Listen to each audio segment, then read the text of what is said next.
Ça y est, nous y sommes, c'est déjà la 12e rentrée des technos. Bonjour à toutes et à tous, et merci d'avoir une nouvelle fois choisi notre podcast franco-helvético-belge. Cette saison sera sensiblement différente des précédentes, et je vais vous expliquer pourquoi dans un instant. Dès 2014, nous avions décidé de ne pas faire comme tout le monde. Par exemple, nous avions été parmi les premiers à vous proposer un podcast filmé disponible à la fois en audio et sur toutes les plateformes habituelles, et en vidéo bien sûr sur YouTube. En parallèle, nous vous présentions l'actualité technologique ainsi qu'un dossier ou un hors-série 2 fois par semaine en moyenne. Ce sont plus de 100 contenus publiés chaque année depuis 11 ans avec la participation de chroniqueurs et d'intervenants issus de 5 pays répartis sur 3 continents. Cet été, nous avons pris un peu de recul. En observant le monde du podcast, et particulièrement dans le domaine des nouvelles technologies, du web, des sciences, etc., on constate que nombre de nos consoeurs et confrères sont eux aussi passés à la vidéo, certains allant jusqu'à publier presque quotidiennement du contenu. Les usages évoluent et c'est évidemment une très bonne chose pour tout le monde. Mais comme vous le savez, les technos n'aiment pas faire comme tout le monde. Dès à présent, nous revenons donc aux fondamentaux du podcast audio, fini la vidéo systématique de nos rendez-vous. Lorsque nous aurons quelque chose d'important à vous montrer, bien, nous en ferons un extrait dédié disponible sur notre chaîne YouTube. Par ailleurs, afin de pouvoir approfondir davantage les sujets que nous souhaitons partager avec vous, nous allons produire moins d'épisodes, mais avec plus d'intervenants. Concrètement, nous vous proposons désormais 2 rendez-vous mensuels. Le 2e mardi de chaque mois, vous retrouverez presque toute l'équipe qui partagera ses découvertes et retours d'expérience. Le 4e mardi de chaque mois, vous recevrez un épisode dossier préparé avec soin par les membres de l'équipe. Et bien sûr, notre veille technologique continue. Nous la partageons toujours au travers de notre infolettre hebdomadaire. Si vous n'y êtes pas encore abonné, c'est le moment de le faire. www.lestechno.be. On espère que cette façon de faire va vous plaire. Voici le premier épisode de la saison 12 des Technos.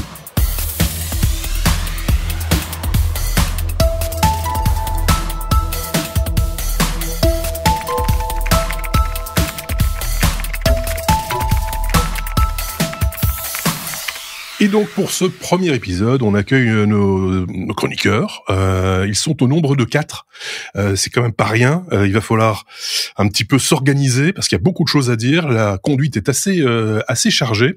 Il y a d'un côté Thierry. Salut Thierry. Salut Marc, salut les collègues. Depuis la Suisse, il y a également Xavier. Salut Xavier. Salut tout le monde. En Belgique, tout comme l'un des 2 Sébastien B, appelons-le comme ça. Salut Sébastien. Bonjour à tous, salut Marc. Et puis un Sébastien S en France, c'est logique, tout ça est logique. Salut Sébastien. Bonjour, bonsoir les technos.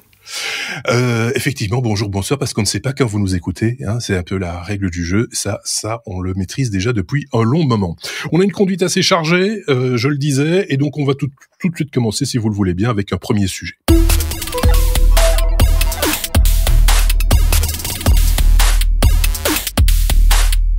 C'est justement Sébastien S qui va prendre le micro pour démarrer. On va parler de la bataille des puces, du cloud à l'intelligence artificielle. Le silicium, c'est quand même devenu une nouvelle arme dominante, on va dire. Oui, parce que j'ai eu l'occasion de lire un livre cet été sur ce sujet-là et j'ai trouvé ça passionnant. Imaginez que demain, il y ait une panne géante, il y ait un problème d'approvisionnement. Bref, le monde se retrouve sans microprocesseurs. Alors les microprocesseurs, c'est pas au public des technos qu'il faut le dire, ils sont partout, dans tous les appareils, tous les bidules électroniques que vous avez à la maison, mais c'est également stratégique pour faire tourner les ordinateurs, les serveurs qui font tourner le cloud et donc l'essentiel de l'informatique d'entreprise, même si je sais qu'il y a quelques réfractaires encore qui préfèrent mettre le silicium dans le recave, mais aussi pour les armes et l'armement, les missiles balistiques. Bref, le silicium devient vraiment, c'est le pétrole du 21e siècle. Sans eux, il n'y a pas d'intelligence artificielle, il n'y a pas de défense nationale moderne, il n'y a plus d'économie numérique. Dans un rapport de Modern Diplomacy de 2025, on disait celui qui contrôle les puces contrôle l'avenir, et ça résume bien le climat actuel. Une guerre froide, une guerre technologique entre les différents blocs, et je vais essayer de vous présenter les différents acteurs. Le livre sur lequel je me suis basé pour cette chronique s'appelle Chip War, en anglais la guerre des chips, enfin ça a été traduit en français, par la guerre des semi-conducteurs. C'est écrit par Chris Miller, qui est professeur d'université, qui est éditorialiste au New York Times et au Wall Street Journal. Un des meilleurs livres économiques selon le Financial Times.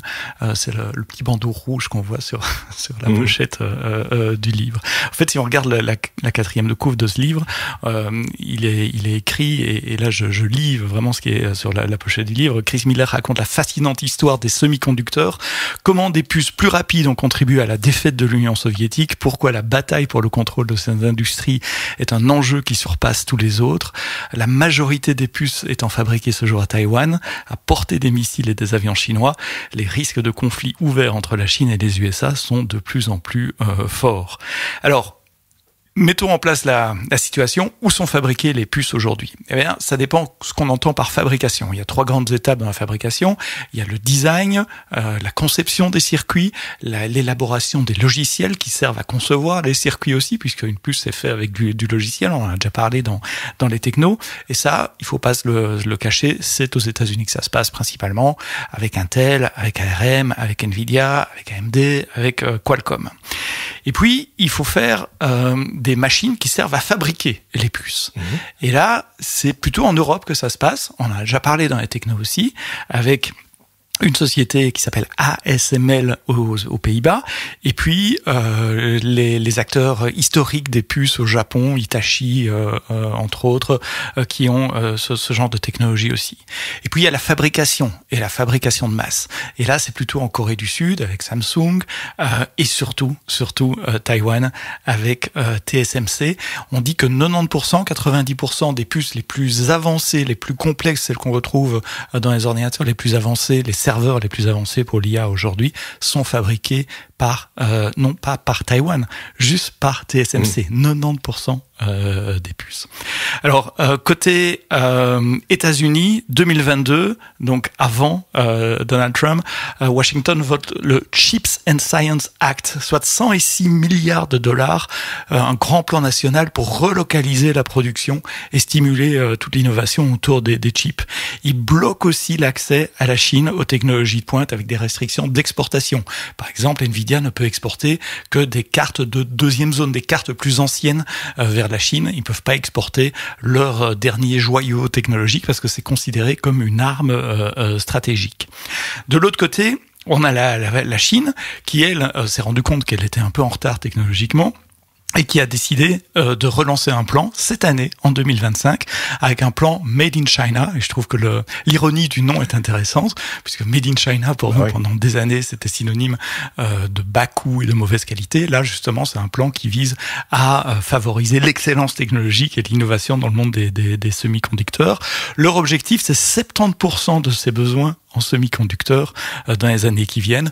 Aujourd'hui, c'est à peu près 15%. Donc, il y a un gap et on est certain qu'ils vont investir dans des acteurs locaux aussi, comme 2 sociétés, une qui s'appelle SMIC, une qui s'appelle Cambricon, qui ont vu leur action bondir de 16 et de 20% respectivement grâce au repli de Nvidia et des embargos sur les technologies Nvidia.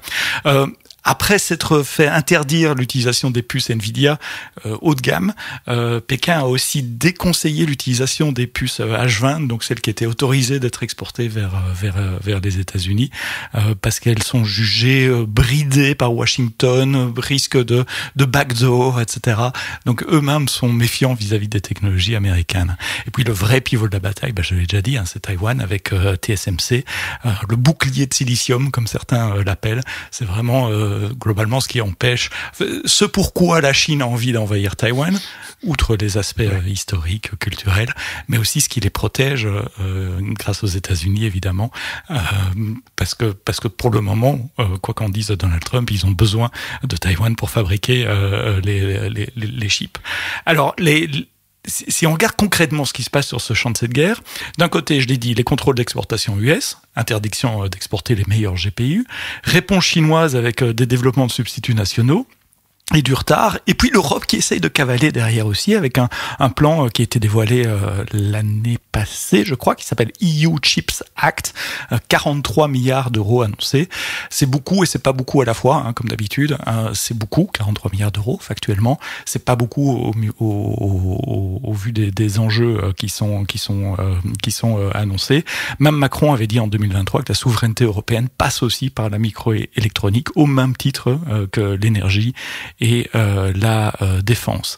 Alors, Washington fait pression sur l'Europe aussi et directement sur la Hollande pour interdire à ASML, la société hollandaise qui fabrique les machines qui permettent de fabriquer les chips, d'exporter vers la Chine. Et ils ne peuvent plus pour le moment, ils ont accepté un accord pour ne pas vendre leurs machines de pointe les plus sophistiquées, mais uniquement l'avant-dernière et avant-avant-dernière génération. Pour la petite histoire, une machine d'ASML, ça coûte 150 millions de dollars. Ouais. Une machine. On parle de gros joujoux. Et la réponse de la Chine s'est pas fait attendre parce que depuis 2023 également, ils ont mis des barrières à l'exportation des fameuses terres rares. Oui. Tout le monde parle de ça depuis le début de l'année. Vous savez, ce sont ces minerais extrêmement critiques qui servent à la fabrication de ces puces en silicone, en silicium. Oui. On parle de silicium, mais il y a des tas d'autres composants. J'ai les noms ici quelque part parce que j'arrive jamais à m'en souvenir, du gallium, c'est ça, et du germanium. Rien à voir avec les plantes de ma grand-mère, mais du gallium, 94% du gallium exporté dans le monde, ça vient de Chine, 83% du germanium, et maintenant les sociétés qui exportent ces minerais doivent demander une licence au gouvernement chinois avant de pouvoir exporter ces minerais.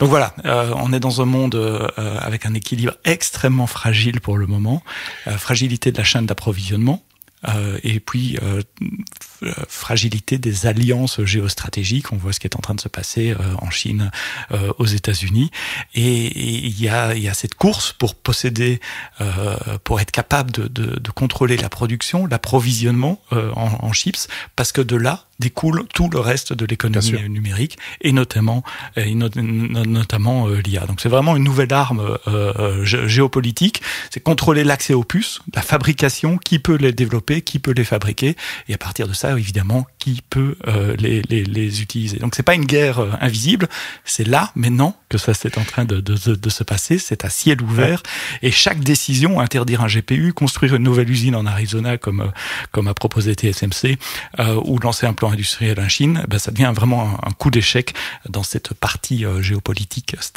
planétaire. Avant de passer la parole à nos petits camarades, moi je me rappelle qu'il y a un peu plus de 25 ans, 26, 27 ans, quelque chose comme ça, il y avait déjà eu des soubresauts concernant les processeurs. Je ne sais pas si vous vous rappelez de la sortie de l'iMac et du PowerPC G3. Les États-Unis considéraient que ce processeur était trop puissant que pour pouvoir le mettre entre les mains des Chinois, et ils avaient interdit l'exportation d'un comble d'iMac vers la Chine. Et c'était c'était en 97 ou 98, c'est quelque chose comme ça. C'était sous Clinton, si je dis pas de bêtises, à l'époque. Et c'était arrivé dans les années 80 aussi, parce que dans les années 80, on parlait moins du silicium pour les CPU, mais de la mémoire, la DRAM. Et à l'époque, les mastodontes, c'était Hitachi, Toshiba, NEC, et les Américains. Et c'était à l'époque de Reagan, avaient menacé le Japon, à l'époque de sanctions commerciales. Et c'était le début, probablement, de ce qu'on est en train de voir maintenant, 50 ans plus tard. Est-ce que Thierry, Seb ou Xavier ont quelque chose à rajouter, une question à poser ou une information? Thierry? Moi, j'ai le sentiment avec cette news que la prise en compte, la prise en considération justement de la puissance que ça représente, les enjeux que ça représente, elle est super tardive. Je sais pas si après la crise, avec le confinement, le Covid, le fait d'accéder ou pas à des matières premières, ça a déjà un petit peu réveillé les consciences, mais j'ai le sentiment que tout d'un coup, les États, les pays, les constructeurs commencent un petit peu à être plus prudents, à être plus calculateurs, à être plus stratégiques pour imaginer justement le pire comme le meilleur, puisqu'effectivement maintenant ça génère même de la concurrence. On parlait dans des épisodes l'arrivée de nouveaux systèmes d'exploitation dans des nations carrément. Le fait que l'Europe se réveille aussi pour se dire tiens, on pourrait aussi construire nos propres microprocesseurs. Je sais pas si c'est moi, mais j'ai le sentiment que c'est super tardif, comme si à l'époque, vendre de l'informatique, quand je dis vendre de l'informatique, vendre du composant, c'était pas forcément un truc important ou pas forcément avec des enjeux. Je pense que l'enjeu est surtout géopolitique. Si on est dans un monde de plus en plus multipolaire, avant c'était l'Amérique et tous les autres. Maintenant, il faut jouer un peu avec tout le monde. Je vais passer la parole à Xavier, puis après Sébastien. Oui, donc c'est amusant que Thierry relève ça parce qu'effectivement, moi, j'allais justement réagir sur cette crise de la pénurie des composants parce que avec ma société, on a été, comme beaucoup de sociétés, pleinement frappés par ce phénomène et c'est vrai que ça nous a fait prendre conscience très très fort à quel point des pays, voire des continents entiers, dépendaient de quelques sources de production. Donc il y a des enjeux réels en termes de production, de compétences, il y a des enjeux politiques aussi avec qui va fournir les différents matériaux, etc. Et nous, on a été pénalisés par cette crise pendant plusieurs mois, voire même un peu plus, comme beaucoup d'autres sociétés. On a vu tout de suite toutes les conséquences que ça engendre, parce qu'il y a des sociétés qui, par panique, achètent des stocks énormes alors qu'ils n'en ont pas besoin, ce qui ne fait qu'accélérer cette fameuse crise. Donc il y a vraiment des moyens de mettre en pause une production, une économie complète, et on a dû nous-mêmes repenser complètement des produits qu'on avait déjà développés avec d'autres microprocesseurs qui étaient disponibles via d'autres canaux, et donc ça nous a fait effectivement prendre conscience que on dépendait très fort de certains fournisseurs, et on a dû changer notre façon de réfléchir et voir comment on pouvait justement se prémunir contre ça. Donc c'est quelque chose dont on est conscient en tout cas depuis le Covid. À l'instar de certaines nations, Xavier achète des palettes entières de congélateurs, de machines à laver et autres pour aller récupérer les processeurs qui sont dedans. Sébastien, si vous voulez rajouter un truc. Sébastien B. Oui, tout à fait, celui-là. Oui, moi je reste assez triste de la réaction tardive et du manque de coordination de ce que l'Europe peut faire aujourd'hui, parce que pour le moment on est un peu spectateur de ce qui se passe. Les États-Unis, la Chine, alors la Russie, ils ont sorti aussi des petits trucs en processeur il y a quelques temps, mais l'Europe, à part, il y a eu quelques trucs en Allemagne qui ont essayé de protéger, le gouvernement a essayé de protéger quelques sociétés en disant ok, on refuse de les vendre à la Chine, aux États-Unis, parce que au final c'est ce qui arrive à la plupart des sociétés technologiques européennes. À un moment ou à un autre, elles sont vendues à des fonds de pension ou au fonds de pension américains ou au gouvernement chinois, d'une manière ou d'une autre. Tout revient au gouvernement ou à l'armée chinoise. Et donc l'Allemagne a commencé un petit peu à réagir il y a quelques années. La Hollande a encore d'énormément de compétences là-dessus aujourd'hui, mais chacun a un petit morceau du cake. Et donc si aujourd'hui on n'arrive pas à tous à se mettre autour de la table en disant ok, on va faire des investissements en Europe pour notre autonomie aussi dans le secteur technologique, on n'y arrivera pas demain, parce que ça se construit pas en 2 jours ce type d'usine. Donc voilà, pour le moment, on fait l'arbitre, mais on fait pas encore grand chose. On restera aussi tributaire, comme on le disait, des matériaux, les terres rares en l'occurrence, mais ça pourrait être autre chose, qu'on n'a pas nécessairement sur nos territoires non plus. Donc il faudra de toute façon continuer à collaborer avec d'autres pays, d'autres nations, d'autres parties du monde, quoi. Ouais, les terres rares, on n'a peut-être pas encore beaucoup cherché non plus chez nous, parce que il y a eu quelques découvertes, y compris en Belgique et en France, d'endroits où on se dit finalement, on a peut-être aussi des trucs dans nos sous-sols si on creuse. Il y a peut-être plus loin que le charbon. On s'est arrêté au charbon. Dans les terrils. On s'est arrêté au charbon, et puis il y a peut-être des trucs en dessous, tu vois. Ça. On va trouver des géraniums. Comme disait Xavier, c'est vrai qu'on peut aussi trouver des autres manières de faire avec ce qu'on a. Des bouts de bois. On a du bois. On va faire ça avec des bouts de bois. 3 cailloux et un bout de bois. Merci pour ce sujet, Sébastien. Dans un instant, on va parler intelligence artificielle suisse, s'il vous plaît. Mais avant cela, Xavier, tu as un panda qui prend le contrôle de ton téléphone. Voilà. Non, c'est pas encore le cas, mais ça pourrait. Donc c'est une petite news que j'ai vu passer, qui m'a interpellé, et ça m'a fait penser d'ailleurs à notre ami Thierry qui avait investi, si je me trompe pas, dans un objet qui annonçait aussi pas mal de possibilités. Ici, apparemment, on a quelque chose qu'on a pu voir fonctionner et qui pourrait quand même tenir certaines promesses. Donc Panda, c'est quoi ? C'est une IA, ou plutôt un ensemble d'agents qui va littéralement prendre le contrôle total de votre téléphone Android. Alors évidemment, on peut se poser des questions quant à la sécurité de ça, mais le but, c'est donc que ça va fonctionner sur le smartphone, et Panda va comprendre ce qu'on va lui demander, il va agir à notre place, et donc on imagine une IA qui va voir notre écran, qui va taper au clavier, sur l'écran, toucher le clavier, déplacer des choses, répondre à nos messages, planifier des trajets, etc., sans qu'on touche à rien. Donc ça, c'est le pari que Panda veut faire, et c'est un projet open source qui a été initié par, excusez-moi pour la prononciation, Ayush Chaudhary, qu'on va pouvoir découvrir sur GitHub, donc c'est open source. Donc c'est un agent IA autonome qui est embarqué sur Android et qui va pouvoir interagir avec l'interface du système, mais aussi les applications, en gros comme si c'était un humain qui pilotait le smartphone. Alors c'est une architecture qui est faite avec plusieurs agents. Donc il y a tout d'abord un élément qui va être ce qu'ils disent en anglais, c'est eyes and hands. Donc c'est les yeux et les mains du système. Donc c'est un agent qui va utiliser le service d'accessibilité d'Android qui permet à Panda de voir l'écran et d'effectuer des actions comme le tap, le swipe, l'écriture, etc.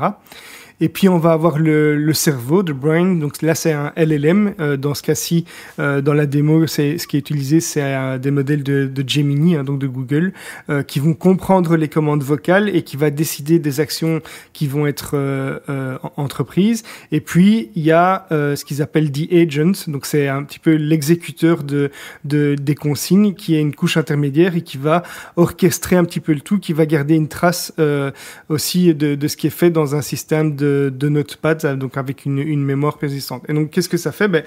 Apparemment, il y a des démos qui montrent vraiment que Panda est capable de fonctionner sans erreur sur des tâches qui sont vraiment assez complexes, comme par exemple faire une recherche sur Internet et puis envoyer des messages, ouvrir une appli, aller dans les bons menus, modifier des paramètres, etc., pour faire vraiment une demande de bout en bout. Ça me fait penser un petit peu à un projet qu'il y avait eu avec les assistants Google, où le gars dans la démo, il disait qu'il allait commander une pizza et que la voix appelait toute seule, etc. Ici, il n'y a pas cette notion de voix, mais le système fait tout. Donc, on pourrait imaginer que le système, en fait, vous disiez, commande-moi une pizza pepperoni à la pizzeria du coin, et le système va aller sur Internet, il va passer la commande, il va payer, etc. Pour vous, si évidemment vous donnez les accès à toutes ces API qui sont nécessaires. Donc, pour le moment, c'est encore en phase de proof of concept, mais on peut quand même déjà compiler le code soi-même depuis GitHub. L'APK lui-même, il n'est pas encore prêt, il est réservé en test fermé, donc on va pouvoir quand même utiliser un formulaire Google et Discord pour contacter et avoir accès à ces fameuses APK. Et si on veut tester, va falloir un Android Studio, un appareil avec une API numéro 26 minimum, des clés Gemini pour l'API, etc. Et puis on va devoir évidemment activer le service d'accessibilité qui est normalement destiné aux personnes malvoyantes, par exemple, ou autres, pour que le système puisse agir sur le téléphone. Donc l'intérêt, c'est finalement d'avoir un contrôle total du téléphone simplement sur base de la voix, mais évidemment avec des accès comme ça, il y a des questions de sécurité, de confidentialité, parce que on ne sait pas toujours ce qui est fait de ces données. On donne des accès pour pouvoir agir avec les applications, mais il y a des risques qui sont liés à ça. Ceci dit, c'est assez prometteur en termes de fonctionnalité. Comme dirait Chantal Goya, tu es arrivé de Chine un matin à Paris, Pandi Panda, tu te souviens? Voilà, tout ça pour dire que Panda pourrait animer assez efficacement une ferme de trolls, soit dit en passant. On passe à la suite.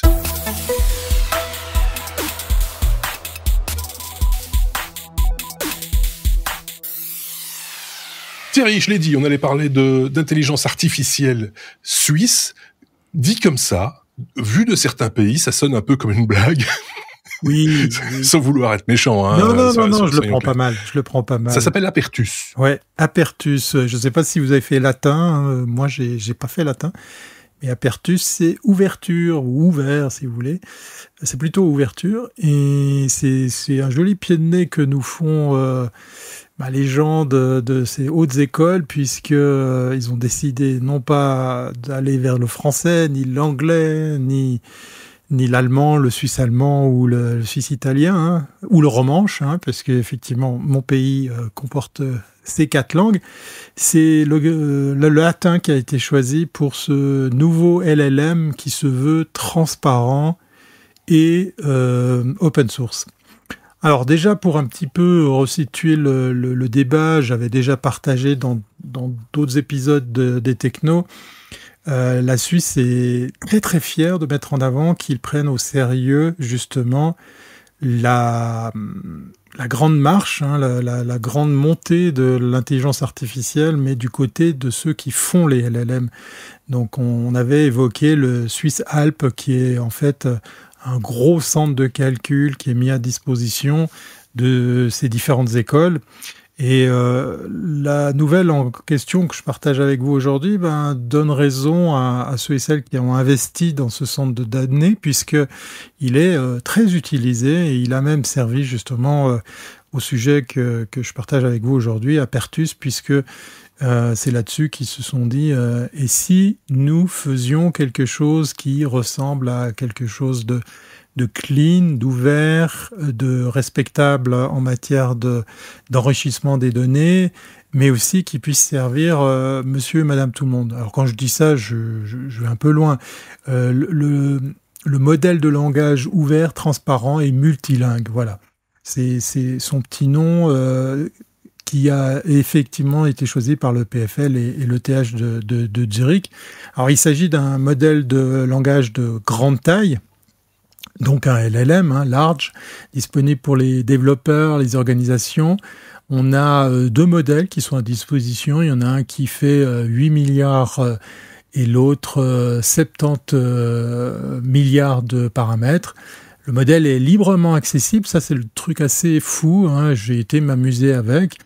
Il est utilisé pour des applications telles que les chatbots, puisqu'on peut converser avec lui, et de façon naturelle justement avec les autres langues. Ça, c'est le côté bien pensé, c'est-à-dire qu'on va pas travailler avec un LLM qui va se mettre à se traduire lui-même ou à s'adapter à l'intervenant. Il y a déjà justement tout ce qu'il faut dans ce modèle de langage.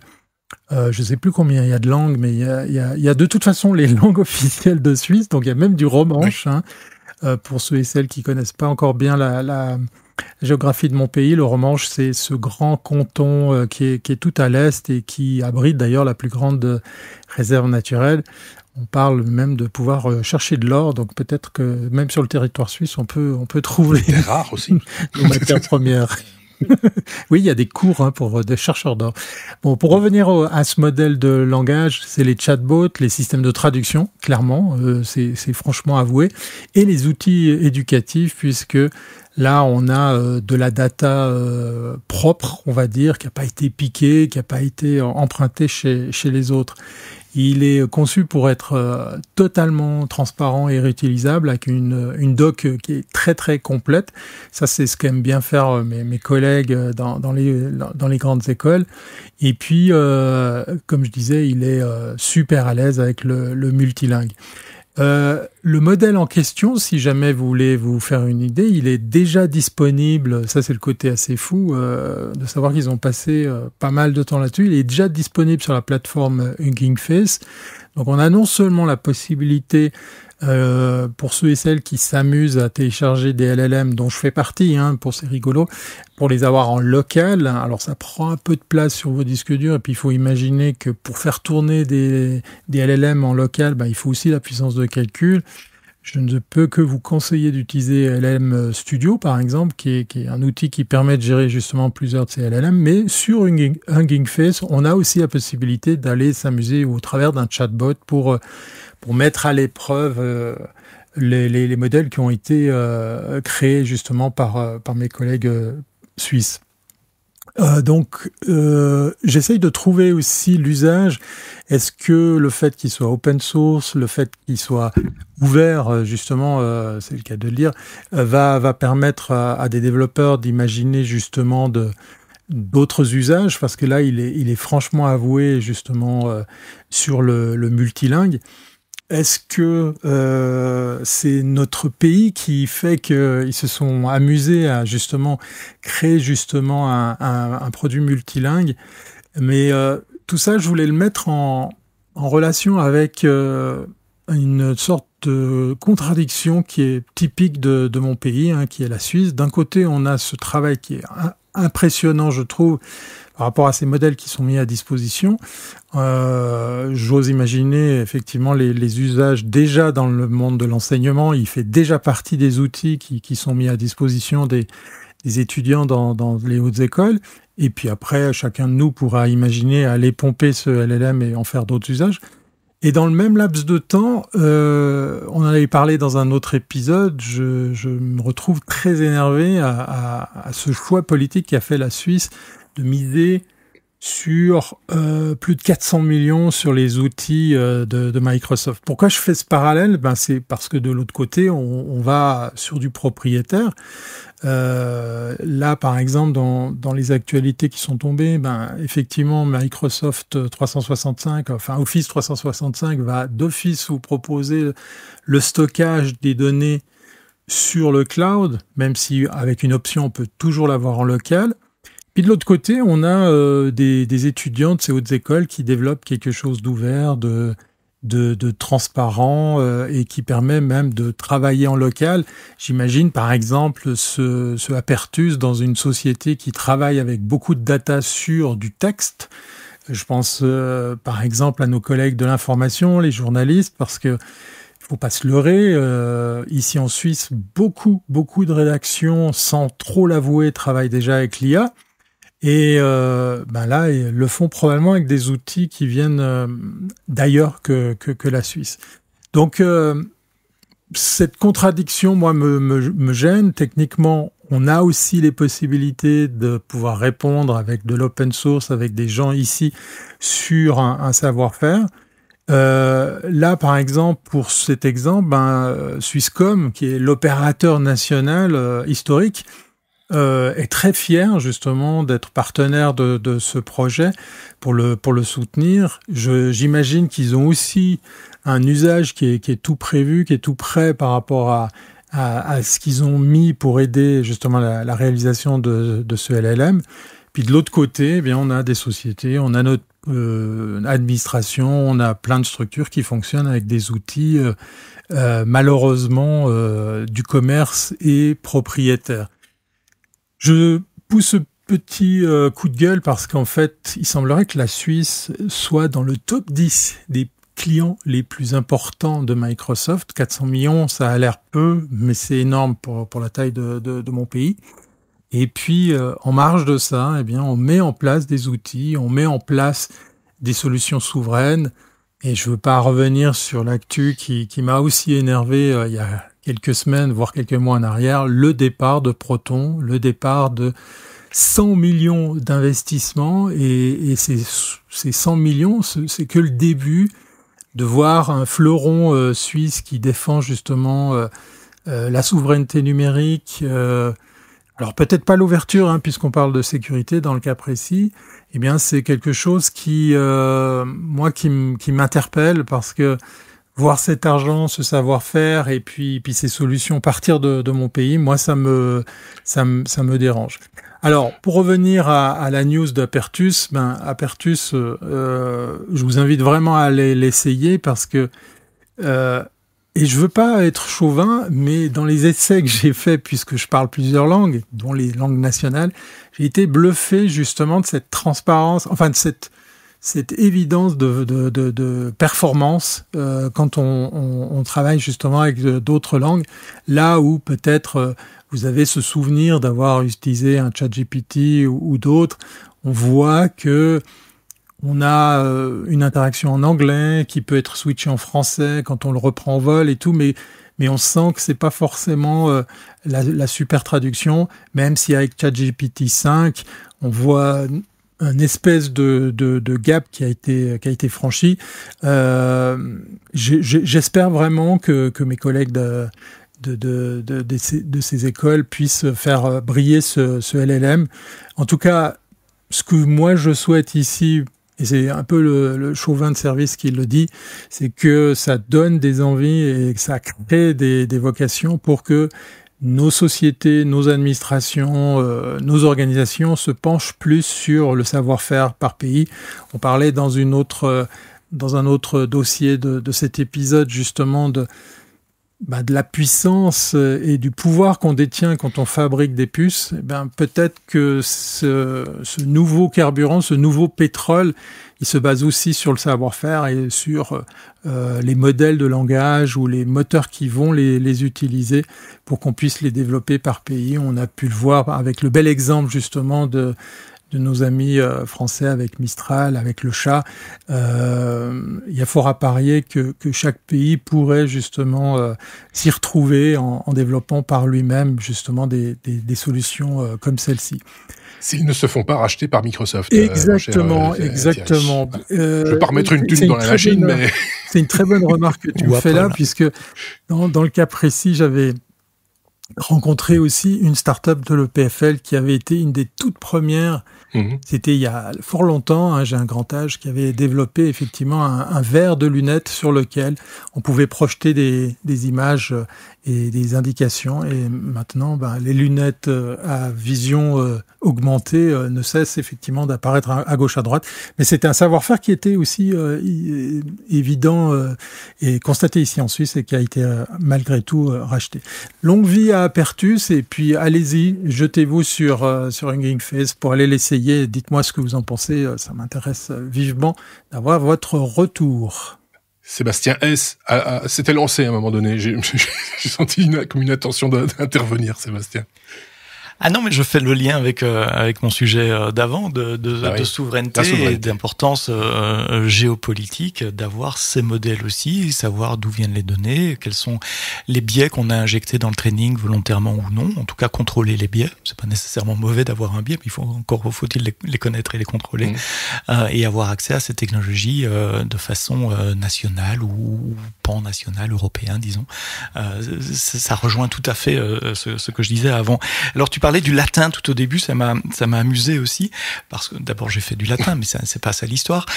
L'histoire, c'est que j'ai interviewé un de nos clients pas plus tard que la semaine passée, qui nous expliquait qu'ils entraînaient des large language models sur des séquences d'ADN pour faire des prévisions de séquences d'ADN. Et donc, une séquence d'ADN, c'est jamais 4 lettres. J'ai été à je sais plus quoi, parce que je suis pas généticien, je suis informaticien. Voilà. mais donc ça se découpe en tokens comme du texte, et ça s'entraîne parce qu'on a des larges connaissances de bases de données d'ADN, et donc ces large language models les aident à faire des prévisions de séquences d'ADN. Là, c'était dans un contexte de bactériophages, donc ces organismes vivants qui mangent les bactéries qui peuvent venir remplacer les antibiotiques. Voilà. Donc, on peut entraîner un large language model sur n'importe quelle séquence de tokens, que ça soit du latin ou de l'ADN. Ou du français, ou du suisse-allemand, ou du plein roman, ou plein d'autres langues, etc. Est-ce que l'autre Sébastien avait quelque chose à rajouter, ou Xavier? Mais court. Et l'autre. Mais court. Oui, alors le sentiment est bizarre. J'ai écouté Thierry sur tout le sujet, et en même temps, je cherchais. Il y a des innovations. On est proche de nos fondements européens, multiculturels, multilangues, respect RGPD, machin, tout le bazar. Mais en même temps, je cherche la nouveauté technologique. Il y en a, il y a des trucs, mais donc. On court après pour l'instant, c'est ça en fait. Alors j'ai du mal avec l'ambiguïté, tu vois, l'ambiguïté il faut que l'Europe le fasse, et donc dans mon truc, je dis c'est bien, l'Europe le fait, mais en même temps, le résultat, c'est, désolé Thierry, il y a une copie de quelque chose d'existant. Il y avait un LLM, il y en a plein, on en a fait un autre, qui a des spécificités suisses, qui a plein de choses nouveaux.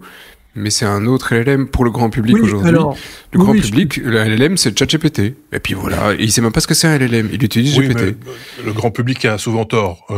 Excuse-moi, mais c'est pas le grand public. C'est pas, voilà. La majorité des LLM ne sont pas utilisés par le grand public. D'accord. Voilà. Mais l'innovation. c'est une ambiguïté. Ouais, alors l'innovation, je l'ai peut-être pas bien défendue. L'innovation réside dans le fait qu'ils se sont appuyés sur des corpus de plusieurs langues. Alors, en plus des langues suisses, bien évidemment, ils sont totalement libres de droit. C'est un des rares modèles qui peut prôner le fait que tout ce qui l'a servi à le nourrir, c'est des millions et des millions de tokens, c'est de la data propre, c'est de la data libre. Et donc transparente. Je n'ai pas, à ma connaissance, vu en passer un LLM qui peut prétendre à ça. Alors, je dis pas ça parce que je suis suisse et c'est une entreprise. Enfin, c'est une réalisation suisse, mais il se trouve que je suis suisse et c'est fait en Suisse. Donc voilà, elle est peut-être là l'innovation, c'est de d'oser faire ça avec autre chose qu'on pique à gauche à droite, voilà, impunément. En tout cas, on appréciera le coup de gueule d'un Suisse. Ça me fait penser à cette vidéo même qui circule un peu partout, où il y a un Suisse qui se fâche et qui renverse une poubelle, et puis qui revient en arrière, et qui remet la poubelle à sa place et qui s'excuse. Grosse manifestation en Suisse, c'est une grosse manifestation, un gros coup de gueule. C'était ultra violent pour la Suisse, en tout cas. Merci Thierry. Dans un instant, on va parler presque Terminator quelque part avec Sébastien B. Mais avant cela. Avant cela, une news Sébastien S concernant Nvidia qui aurait son chiffre d'affaires, plus d'un tiers de son chiffre d'affaires serait le résultat de seulement 2 clients. C'est assez surprenant comme constat. Tu vas dire que je suis monomaniaque aujourd'hui dans l'épisode. Je parle de chips. Oui, Nvidia, fabricant de chips qui avait commencé par la gaming et qui est maintenant l'acteur incontournable dans le monde de la fabrication de chips, des GPU qui sont utilisés pour l'intelligence artificielle puisqu'ils peuvent faire des calculs matriciels extrêmement rapidement. Ils doivent donner le détail de leur santé financière à la SEC, le gardien de la bourse américaine, comme toutes les sociétés cotées en bourse. Et c'est une des plus grosses sociétés cotées en bourse. C'est aussi gros que Microsoft, Amazon et Apple, c'est dans cette catégorie-là qu'on est en milliers de milliards de valorisation boursière. Et donc ils doivent aussi donner les facteurs de risque et de succès. C'est pas juste le bilan comptable. Et dans les facteurs de risque, on voit qu'il y a 2 clients, client A et client B, parce qu'ils souhaitent rester anonymes, qui ont contribué pour 23% du revenu pour le client A et 16% du revenu pour le client B. Ça fait 10,7 milliards. Je parle de revenus trimestriels, oui. 3 mois. Et 7,5 milliards pour l'autre, soit un peu plus de 18 milliards, 39% du revenu. Ce qui est marrant aussi, c'est que les 4 suivants sont tous à plus de 10%. Ça veut dire que si je fais les maths à peu près globalement, il y a 60, 70, 70% du revenu d'Nvidia qui se concentre dans une poignée de 6 clients, ce qui économiquement n'est pas super bon. Je serais le CFO, Chief Financial Officer de Nvidia, je dormirais pas nécessairement bien parce qu'évidemment ils peuvent faire influencer les prix et ils ont un pouvoir de négociation assez terrible. Alors toute la presse se déchaîne. Qui sont ces 2 clients mystères? TechCrunch, qui est généralement bien informé, dit que c'est un OEM, donc un vendeur de matériel et pas un utilisateur final. Il dit notamment pas les hyperscalers parce qu'eux ils achètent chez des OEM et là je suis pas d'accord du tout. Les hyperscalers ils achètent en direct chez les fabricants et ils fabriquent directement leur machines, ils les conçoivent, ils les fabriquent. Et donc, le reste de la presse, enfin, je cite ça parce que ça m'étonne de la part de TechCrunch qui sort du lot. Le reste de la presse a l'air de plutôt dire ce qui semble logique. C'est probablement dans le trio, je vous laisse choisir, Microsoft, Amazon Web Services et Google pour Google Cloud, les hyperscalers, quoi. Ce sont les clouds qui nous bouffent des centaines de milliers de GPU pour que leurs clients puissent déployer des applications d'inférence ou voire faire du training sur de l'ADN, par exemple, pour les large language models. Enfin voilà, 39% du revenu trimestriel généré par 2 clients. C'est bien et à la fois c'est pas bien. C'est bien et c'est pas bien et ça correspond au bon an mal an sur une année à ce que doit économiser la France dans son prochain budget, c'est-à-dire 40 milliards. C'est ça qui est assez surprenant aussi. Et ici c'est en trimestre.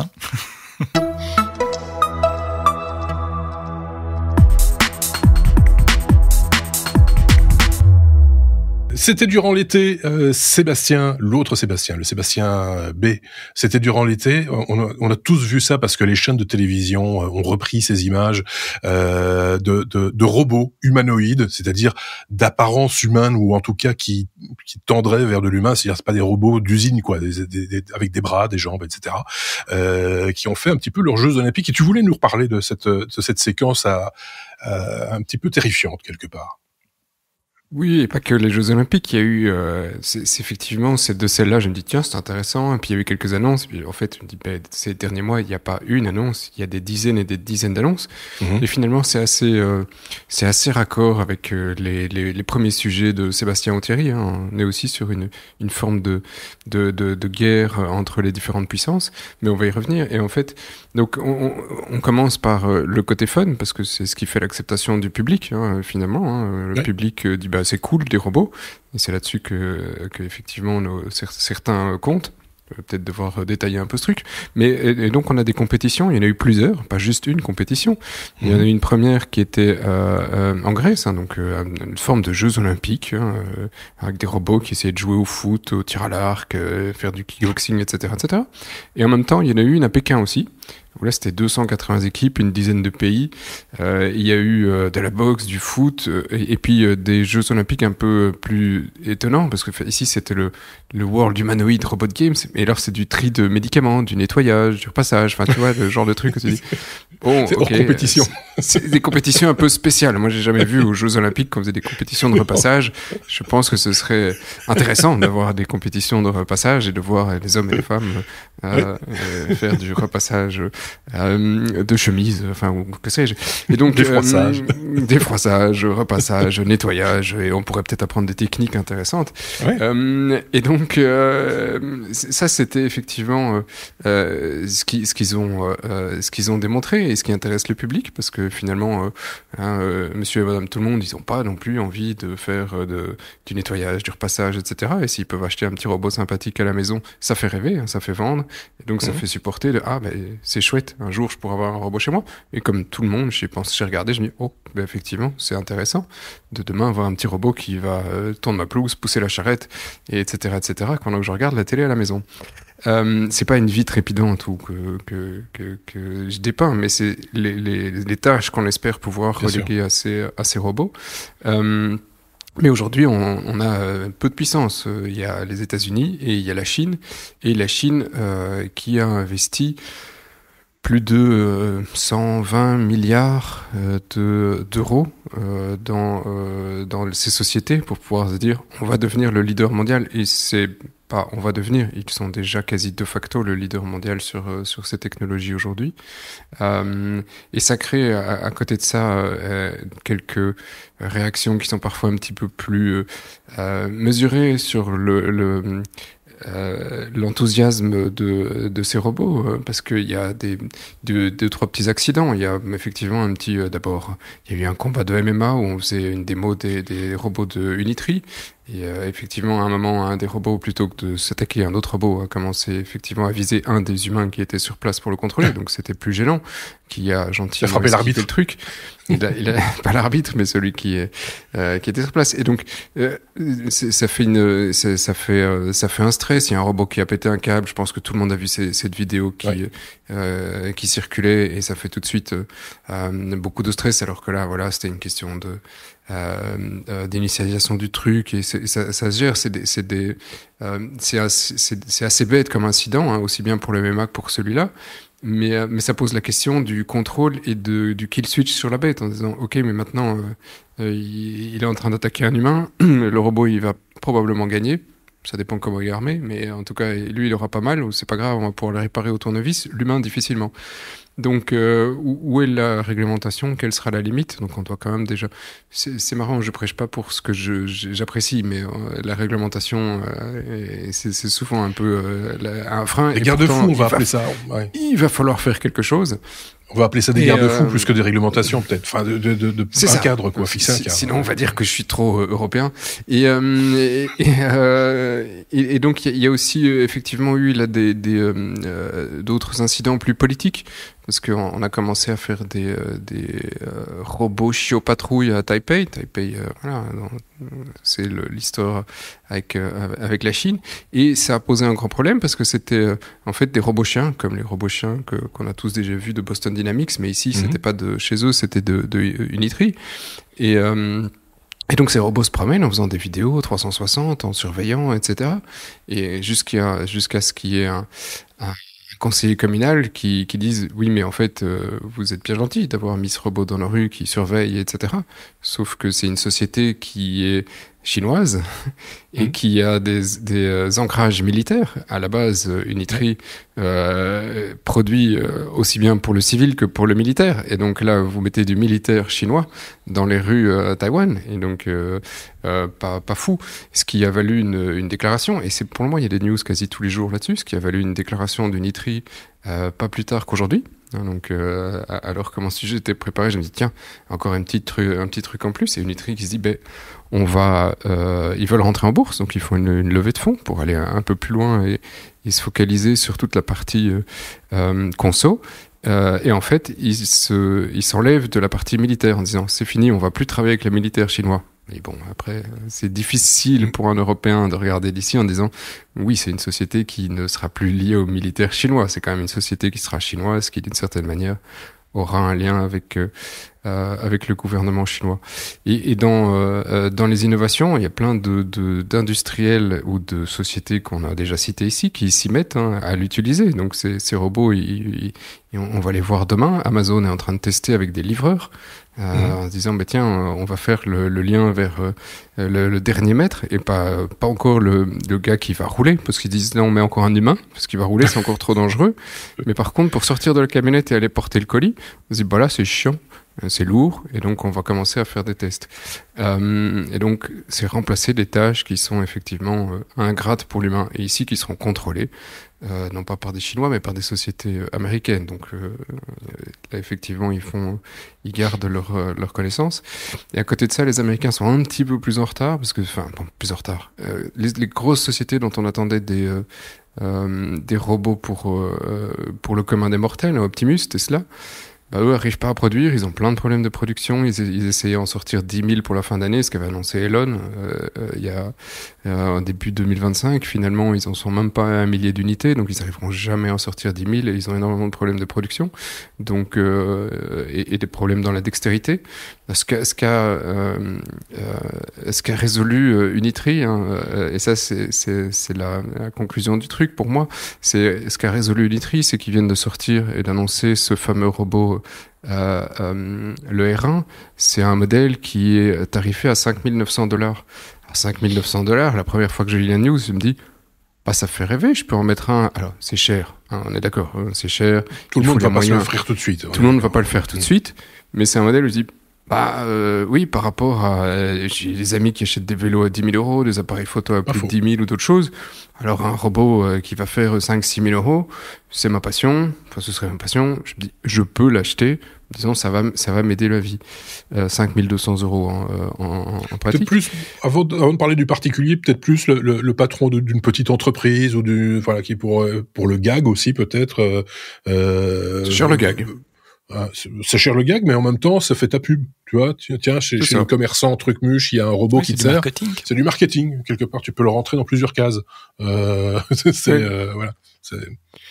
Oui, mais pour 5 200 balles, la bestiole, elle a juste un point, elle a pas de doigt, elle sait pas serrer quelque chose, elle sait pas, voilà, ça reste quelque chose qui m'arrive plus ou moins en dessous du nombril et qui a encore un intérêt fort limité, et qui a une intelligence assez limitée. Elle a pas de doigt. Donc, t'arrives en dessous du nombril, mais elle a pas de doigt. Donc, Et donc pour ce prix-là, faut pas non plus espérer une intelligence extraordinaire.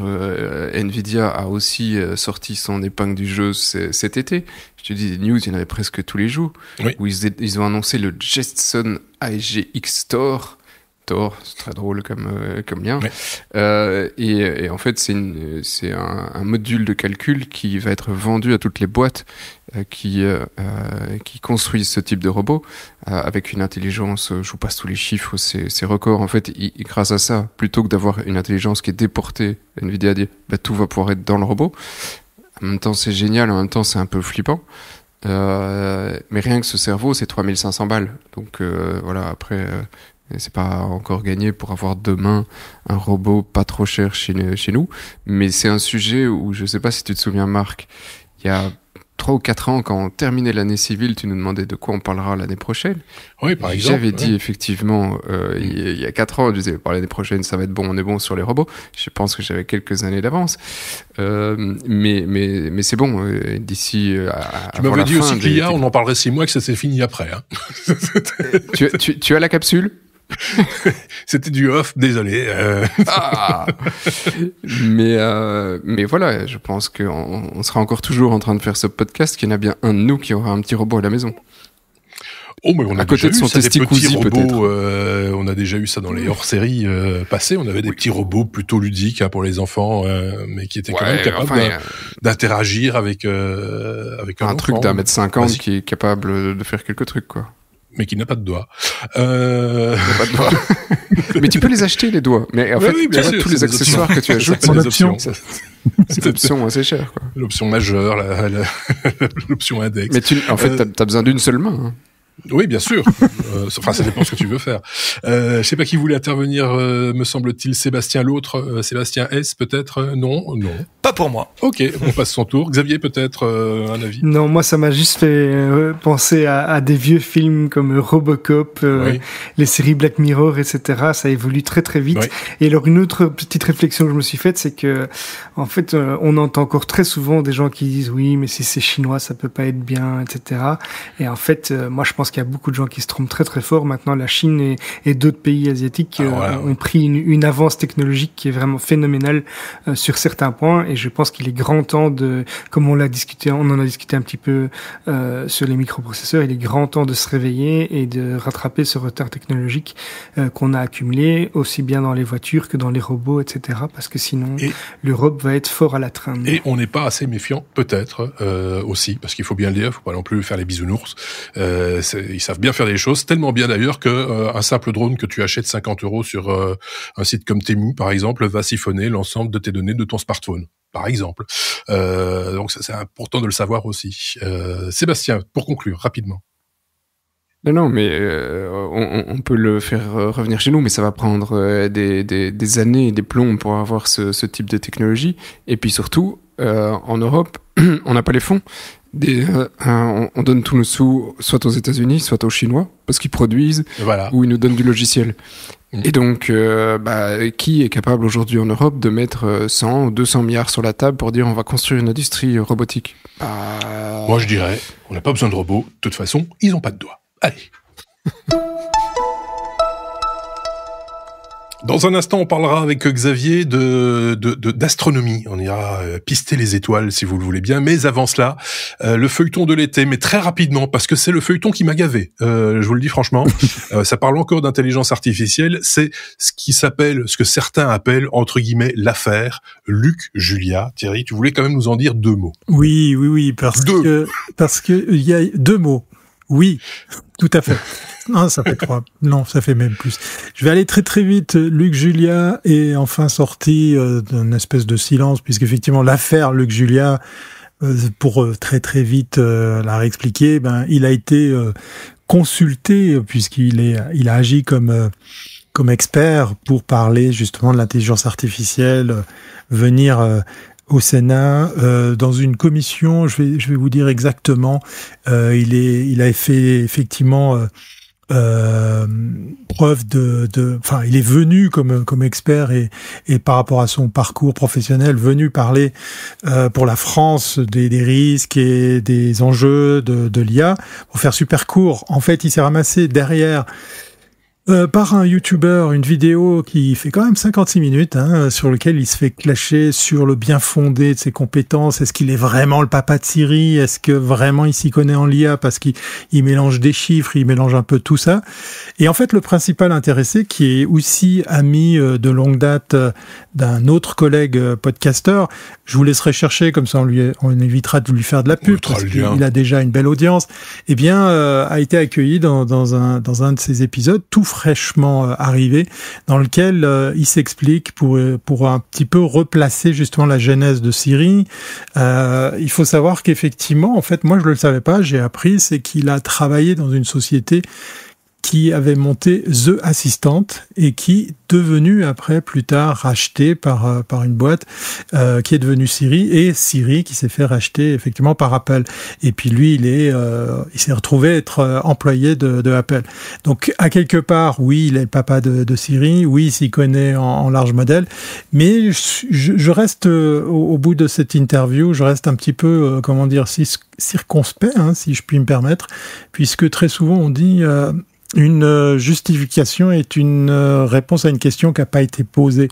Je trouvais bizarre, effectivement, que, tout compte fait, ils viennent replacer l'église au milieu du village.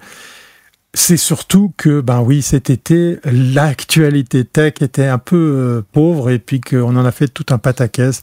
Voilà, c'est juste ça, juste pour vous dire que si jamais vous pouvez entendre le principal intéressé, revenir placer 2-3 choses au milieu du village et surtout d'apprendre des choses sur son parcours professionnel, ça c'est le côté très intéressant. Ça pose aussi la question des experts auto, oui. Tu vois, sur certains réseaux sociaux que je ne citerai pas, oui. Et voilà, et de la vindicte populaire, de la meute et tout ce qui s'ensuit.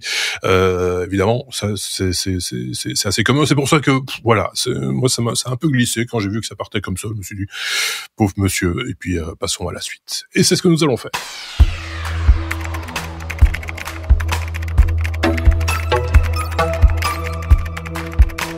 Comme les rois mages, en Galilée, suivaient des yeux l'étoile du berger. Je te suivrai, où tu iras, j'irai, fidèle comme une ombre, jusqu'à destination. Tout ça pour vous dire qu'on va parler des étoiles, et non pas de Sheila, avec Xavier, parce que on a parlé un peu de ça. Je t'avais un peu aiguillé quand même durant l'été. Si vous n'avez pas écouté notre seul épisode estival fin juillet, tu nous avais parlé de microscope et j'avais dit tiens, ce serait marrant de parler de l'autre. C'était prévu effectivement. Voilà. Et donc, parler de l'infiniment petit et puis de l'infiniment grand. L'infiniment loin. Ouais. C'est un projet de maker que tu nous proposes une fois de plus, Xavier. Effectivement, c'est un petit projet que j'ai quelque part dans un bookmark qui me dit un jour il faudra que je le fasse. Alors de quoi il s'agit ? Il s'agit du télescope Picon. C'est un télescope qui a été conçu en 2014 déjà par Mark Wrigley et Andy King dans le cadre d'un festival.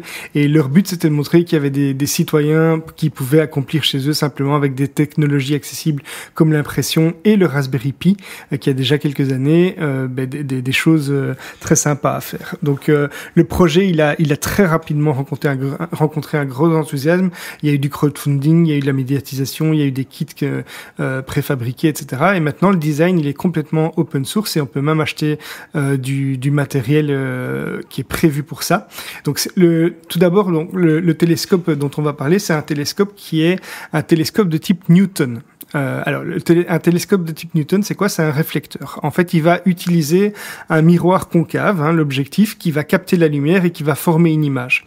Alors, c'est un petit peu différent des télescopes qu'on a l'habitude de voir. Pourquoi ? Parce que dans les modèles classiques, on a un petit miroir qui est incliné à 45 degrés, qui va rediriger l'image vers un oculaire qui est basé sur le côté, et l'utilisateur, il va regarder directement dans cet oculaire. Ici, le Picon, c'est on va remplacer cet oculaire et le miroir qui est secondaire par un module caméra du Raspberry Pi. Alors, il y a différentes qualités, mais ils ont tout récemment sorti une caméra de haute qualité.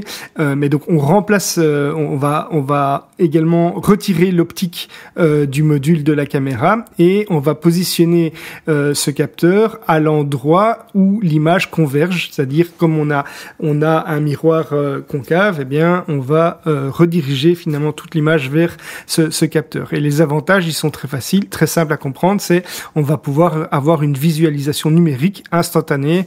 On va pouvoir partager ces images par après. On va pouvoir faire des captures d'images. On peut même streamer éventuellement ce qu'on filme, etc.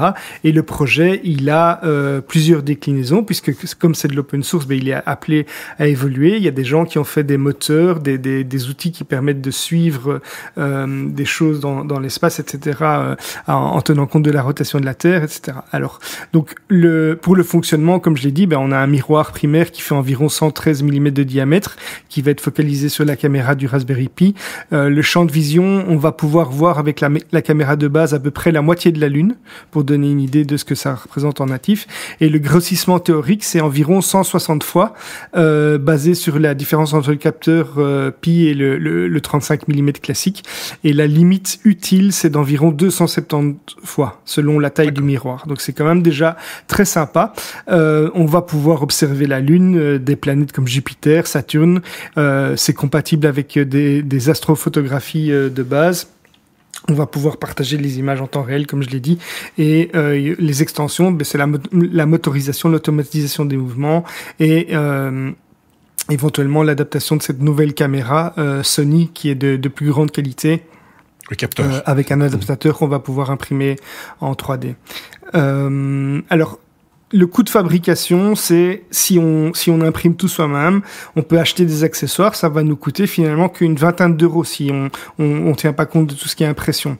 Il y a un autre projet similaire qui s'appelle Telescope Prime en Pologne, qui lui a un coût total estimé d'environ $300, mais c'est pour un modèle qui est beaucoup plus large avec un miroir de 20 cm, un écran et le Raspberry Pi. Donc c'est vraiment, ce projet, c'est considéré comme un des télescopes qui renvoie vers une caméra qui est les moins chers et vraiment accessible pour des amateurs ou des établissements scolaires. C'est ça qui m'a vraiment plu dans ce projet. Alors j'ai relevé un autre sujet qui peut intéresser les astronomes en herbe ou pas d'ailleurs. C'est un projet qui est open source. Ici, on était un petit peu sur de l'open hardware. Ici, je vais parler plutôt du logiciel. C'est une Astroberry. Astroberry, c'est quoi? C'est une distribution qui est prête à l'emploi, justement pour le Raspberry Pi également, et qui va permettre de contrôler à distance tout le matériel d'astronomie via une interface qui est très conviviale. Alors, ça va remplacer un système d'exploitation de base sur une plateforme qui est vraiment spécialisée et centrée sur l'astronomie, open source, et qui va utiliser des logiciels qui sont vraiment spécialisés sur l'astronomie, comme les plus connus qui sont K-Stars, ECOS et Stellarium, par exemple. Et on va utiliser un framework qui est standard, qui s'appelle l'INDI, INDI, pour piloter des équipements professionnels ou pas, comme les télescopes, des caméras, des choses qui vont faire un autofocus automatiquement. Donc voilà, il y a pour les passionnés d'astronomie, il y a des choses qui existent en gratuit, qui évoluent et qui viennent vraiment concurrencer des projets commerciaux. Moi, ce qui me plaît beaucoup aussi, c'est le fait que voilà, en impression 3D, on va pouvoir réparer son matériel soi-même. On parle beaucoup de veiller à recycler son matériel, de donner une seconde vie à certains produits. Ici, c'est à moyen économique un chouette moyen de faire ça. Quand tu dis commander, c'est-à-dire que c'est un peu comme en vidéo, on appelle ça des PTZ, pan, tilt et zoom. Oui. C'est-à-dire c'est pouvoir viser en fait le ciel et traquer un objet dans le ciel, quoi, en gros. Donc en astronomie, on a la Terre tourne. Si on veut suivre une étoile ou un astre, il faut bouger. Et donc, il y a des programmes très poussés ou du matériel très poussé qui permet, avec localisation GPS et tout ça, de faire tout ça. Ici, c'est un logiciel qui va être compatible avec la plupart du matériel et à moindre coût, finalement. Donc, que vous ayez un matériel très professionnel ou pas, vous avez un moyen de piloter tout ça de manière très facile. Alors quand on dit très très facile, c'est en tout cas de manière simplifiée et on peut même piloter ça parfois depuis son téléphone également. Donc voilà, un chouette projet pour les gens qui voudraient se lancer dans l'observation des étoiles ou des pour les enseignants par exemple qui sont un peu geeks, qui ont envie de partager ça avec leurs étudiants par exemple, mais il y a d'autres cas de figure également. Belle découverte effectivement. Sébastien S, un commentaire peut-être ça me donnerait presque envie d'acheter une imprimante 3D. Oui, ou alors tu te rapproches de Xavier. Ou demander à Xavier d'imprimer les pièces. Tout simplement. On va dealer Xavier. Ou de l'autre Sébastien qui a encore bien une imprimante 3D quelque part, mon bon Seb. Tout à fait, mais c'est loin à trouver ici. Je vais la chercher, j'arrive pour le podcast prochain. Dans son château, dans son manoir. Sinon, je peux vous proposer de venir ici par chez moi, parce que c'est un des rares villages dans lequel il y a un observatoire en libre accès. Ah, lui, il nous casse le rêve tout de suite. On arrête tout de suite d'imprimer quoi que ce soit. On Non, va pas directement besoin. dans l'observatoire, pas besoin, etc. C'est une autre option, effectivement.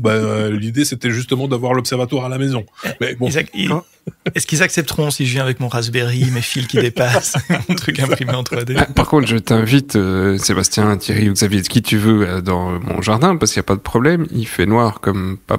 Donc tu as une vue magnifique. Oui, c'est ça. T'es pas parasité par les lumières de la ville, etc. Du tout. Il faut juste éviter Starlink. Oui, il faut viser entre les satellites Starlink. On arrive au bout de cet épisode.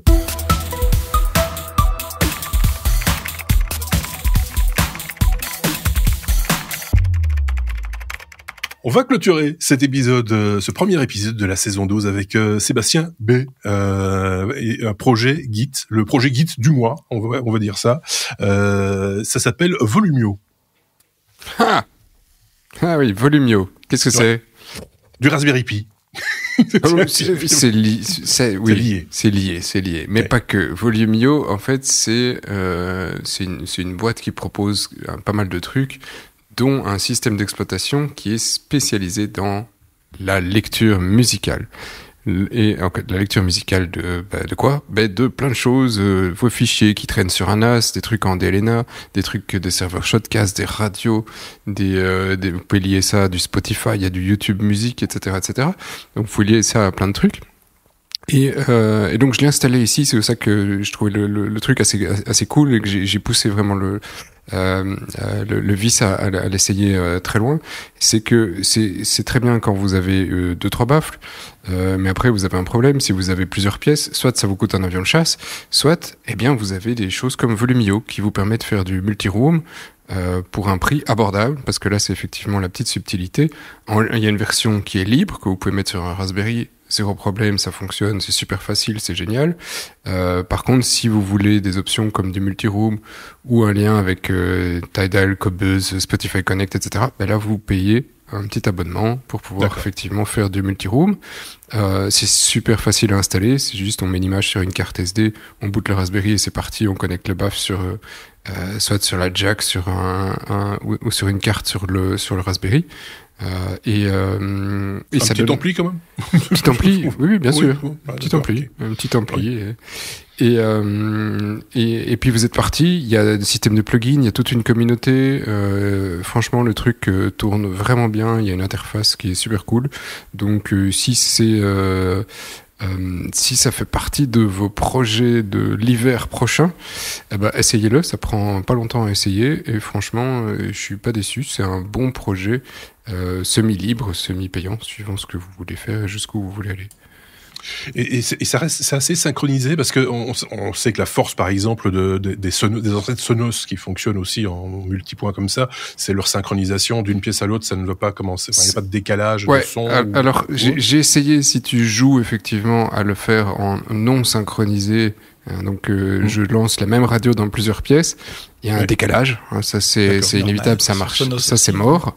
Par contre tu as l'option effectivement synchronisée, où là ils sont tous synchronisés, et j'ai une petite ferme de Raspberry qui sont synchronisés pour certaines pièces. Ok, d'accord.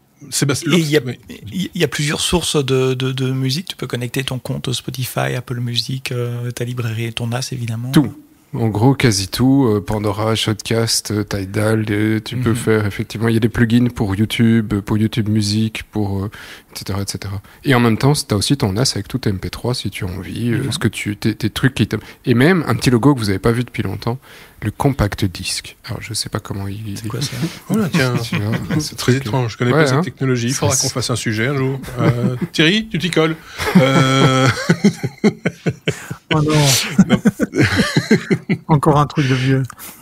Je voyais Sébastien plus soyé et l'autre Sébastien par rapport à ce produit. Tu avais des envies, t'as des besoins, des envies de. Je suis un gros utilisateur Sonos. Je l'ai déjà dit plusieurs fois dans les technos. J'en ai je sais pas combien et donc ça coûte un avion de chasse comme a dit Seb.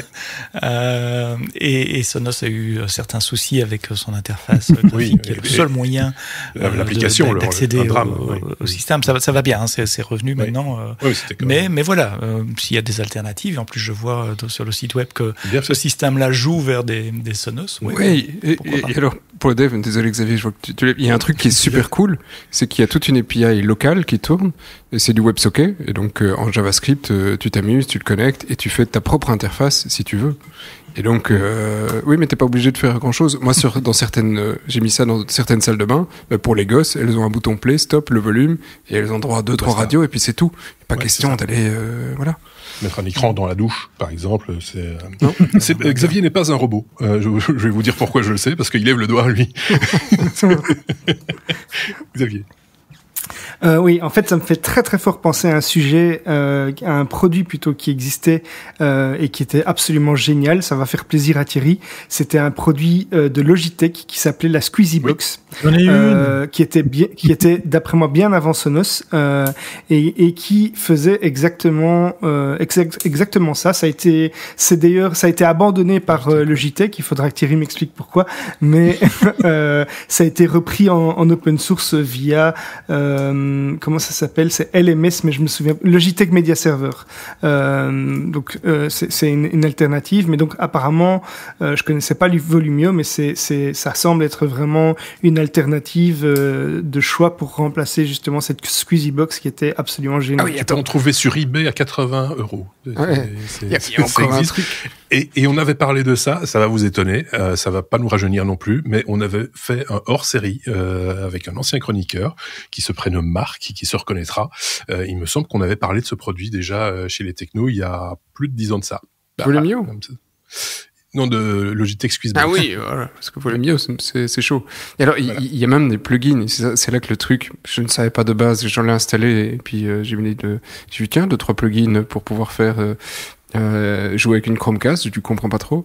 Et en fait, tu peux aller dans les deux sens. Donc, tu peux avoir ton petit serveur Volumio qui publie vers ta télé, et qu'il va jouer ou tes enceintes ou que sais-je, tout ce qui supporte du Chromecast.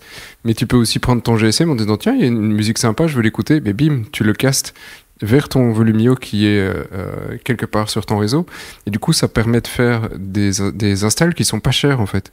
Parce que je suis dans mon salon, je caste vers mon Volumio parce que je suis sur mon réseau domestique. Mais en fait, tout est câblé. Je suis pas avec des baffles qui sont en Bluetooth alimentés ou que sais-je. C'est une install standard, comme on le faisait il y a 20 ans en fait. Oui. Des vrais baffles, des câbles. On a parlé réseau. Ça fonctionne en Wi-Fi. C'est ton Raspberry. Et donc tu le connectes comme tu veux. Moi je les ai tous câblés, j'ai un rack avec tous mes Raspberry, c'est très drôle, mais tu peux les mettre en Wi-Fi si tu veux. Oui, il est un peu fou. Donc j'ai une armoire de Raspberry. Voilà, un jour on ferait Tu vas refaire jusqu'à un data center chez toi avec des Raspberry. Oui, j'ai un 44U à côté pour le réseau. Tu proposes de la location pour des espaces. La fibre. Working. On va peut-être s'arrêter là, les amis. On avait dit qu'on faisait plus de vidéos. On fera une vidéo de ta maison à l'occasion. Puis voilà. Ouais, surtout la cam. Surtout la cam, effectivement. Merci à tous les quatre, Thierry, Sébastien S, Sébastien B, Xavier. On se retrouvera bien sûr prochainement, puisque vous l'avez compris, on va se retrouver de cette manière-là, en tout cas dans cette configuration-là, tous les deuxième mardi du mois. Et puis autre épisode à venir, ce sera plutôt dans la forme d'un dossier que vous découvriez les 4e mardis du mois. C'est facile à retenir, vous le notez dans votre agenda. Et je ne sais pas encore de quoi sera fait justement ce dossier, puisque on démarre tout juste et que la machine doit encore se mettre un petit peu en route en ce mois de septembre. Merci d'avoir écouté cet épisode. N'hésitez pas à nous faire savoir ce que vous en pensez, ce que vous avez apprécié, ce que vous n'avez pas aimé. On ne changera rien de toute façon à ce stade-ci. Vous pouvez y aller franco, il n'y a pas de souci. À très bientôt. Au revoir.